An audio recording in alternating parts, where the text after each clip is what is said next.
হ্যাঁ, আসসালামু আলাইকুম। কি অবস্থা, কেমন আছেন সবাই? Welcome to my mini blog. আজকের ভিডিওটা শুরু করতেছি আসলে বাইকের উপরে থেকেই। আসলে আপনারা দেখতেই পাচ্ছেন এখন যাইতেছি আমার দোকানে।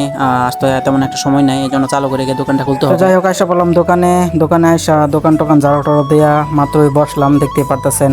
আচ্ছা যাই হোক, দেখা যাক এখন কি হয়। সারাদিন চলে গেল, এখন হচ্ছে বিকাল টাইম। এখন এই যে দেখতেছেন যে ক্যারাম বোর্ড খেলা দেখতেছি। আমার দোকানের পাশেই ক্যারাম বোর্ড আছে, এখানে সবসময় ক্যারাম বোর্ড খেলা হয়। আর আমি অবসর সময়ে যখন বসে থাকি দোকানে, যখন কাস্টমার থাকে না, তখন সেখানে এসে দাঁড়া ক্যারাম বোর্ড খেলা দেখি, আর মাঝে মধ্যে আমিও খেলি। এখন সময় হয়েছে দোকান বন্ধ করার। এখন আমি দোকান বন্ধ করে বাড়িতে চলে যাব।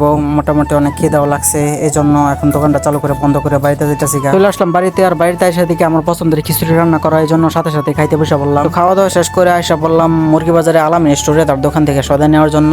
আর আসলে তেলের বোতল নিয়ে আসি, তেল নেবো আর পাশাপাশি কিছু সদাই টদাই নিব। তো এখন আসলাম হচ্ছে ফুচকা আর চটপটির দোকানে, ফুচকা চটপটি খাওয়ার লাগে। আর এখানে এসে দেখি যে আমার বন্ধু আলমগীর আগে থেকে বসে রয়েছে, ফুচকা নাকি খাইতে। যাই হোক, আজকে ভিডিওটা এই পর্যন্ত। সবাই ভালো থাকবেন, খুদা হাফেজ।